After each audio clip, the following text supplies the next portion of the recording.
सबसे पहले ये जो लाइन लिखी हुई है F of X plus half equals to 1, इससे एक जजमेंट करेंगे। बाकी सब तो आपने पढ़ ही लिया होगा बार बार कि जी एक्स जो है वो integration of F T D T है 0 से x तक, उसका जी ऑफ 1 1 है।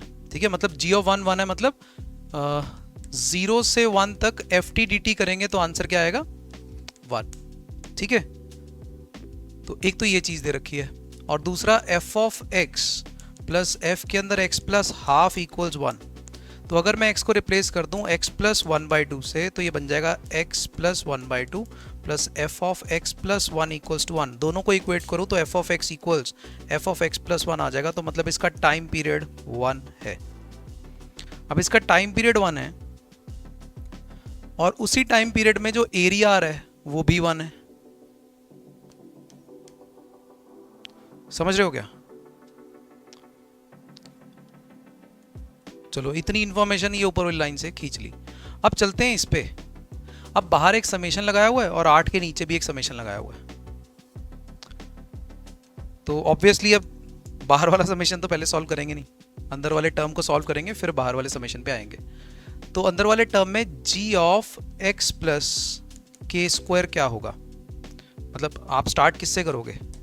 g of x plus 1 1 put करोगे, minus g of x plus 1, फिर g of x plus 4 minus g of x plus 2, फिर g of x plus 9 minus g of x plus 3।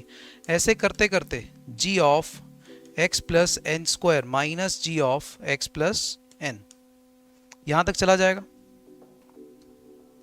अब जैसे आप g ऑफ x प्लस 1 को समझते हैं, g of x plus 1 है क्या? gx पता है अपने को, g ऑफ x प्लस 1 क्या होगा? 0 से लेकर x plus 1 F T D T, है ना। अब 0 से लेकर x प्लस 1 है, तो क्या मैं इसको ब्रेक कर सकता हूँ? डेफिनेट में पीरियोडिक फंक्शंस के लिए हमने प्रॉपर्टी करी थी कि अगर 0 से x प्लस 1 जाना है, आप 0 से 1 चले जाओ और फिर 1 से 1 प्लस x चले जाओ, विच इज इक्वल टू 0 से x F T D T plus 0 से 1 गए थे, उसका आंसर 1 है। तो what is g of x plus 1 becomes gx plus 1, correct. ऐसे ही g ऑफ x प्लस 2 क्या होगा? gx plus 2। तो ये ऑब्जर्व करने के बाद अब चले इसको सॉल्व करने। जितने ये gx होंगे उतने ही ये gx होंगे, तो gx तो सारे उड़ जाएंगे। बचेगा कौन?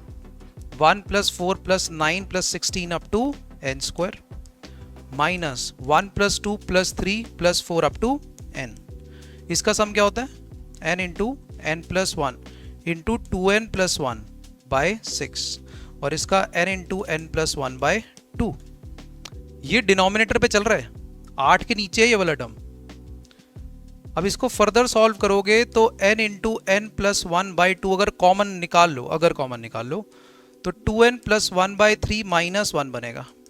तो n इंटू एन प्लस 1 और साथ में 2n प्लस 1 माइनस 2, तो 2 नीचे वाला काट दो, n माइनस 1 बाय 3। बताओ सही है?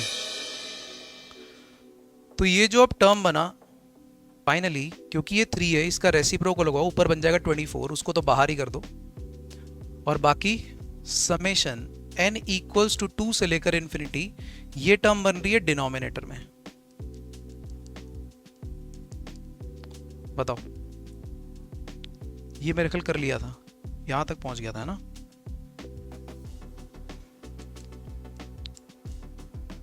अब इसके बाद क्या करें? यहां में फंस गया सवाल। हमने कुछ किया था इससे related, partial fraction 1 upon n into N plus 1 into n minus 1 is a by n plus b upon n plus 1 plus c upon n minus 1। Clear है? तो यहां पर a का वैल्यू क्या आ जाएगा? डायरेक्टली बता सकते हो a का वैल्यू। a का वैल्यू n को 0 पुट करो इसमें, -1। b का वैल्यू क्या आ जाएगा? -1 पुट करो, एक्सेप्ट दिस, -1 -2 1/2। c का वैल्यू क्या हो जाएगा? 1 पुट करो, एक्सेप्ट दिस 1/2। देखना यही बन रहा है। तो इसका मतलब ये जो पूरा का पूरा टर्म है क्या बन गया है? Half of n plus one, ध्यान से सुनना, plus half of, sorry, half upon n plus one plus half upon n minus one minus n, इसका समेशन करने लगे हैं 2 से लेकर इन्फिनिटी तक। सही है? अभी भी क्या हो गया? किसका? ओके, सही।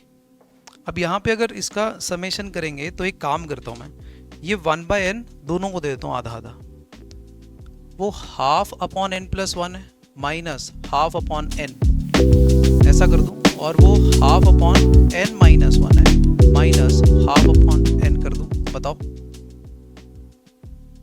क्लियर? अब बाहर 24 रखा हुआ था, वो लिख नहीं रहा बार बार में, तो ये हाफ लेके जाता हूँ, उन सबको काट देता हूँ, तो 12 बन जाएगा। सही है? क्लियर? अब n पुट करना स्टार्ट करते हैं। इसमें बताओ, ये 1 अपॉन n प्लस वन है, n का वैल्यू कहाँ से शुरू हुआ है? 2 से। 1/3 माइनस 1/2, फिर 1/4 minus 1/3, 1/5 minus 1/4 and so on. कहाँ तक जा रहे हैं? इनफाइनाइट तक। क्या बचेगा? -1/2। अब यहाँ पे पुट करते हैं, प्लस में है 2 पुट किया 1 माइनस 1/2, फिर नेक्स्ट 3 पुट करेंगे 1/2 माइनस 1/3, 1/3 माइनस 1/4, क्या बचेगा? 1। तो अल्टीमेटली क्या बचा? 12, 1 minus half, half, the answer is 6। सही है?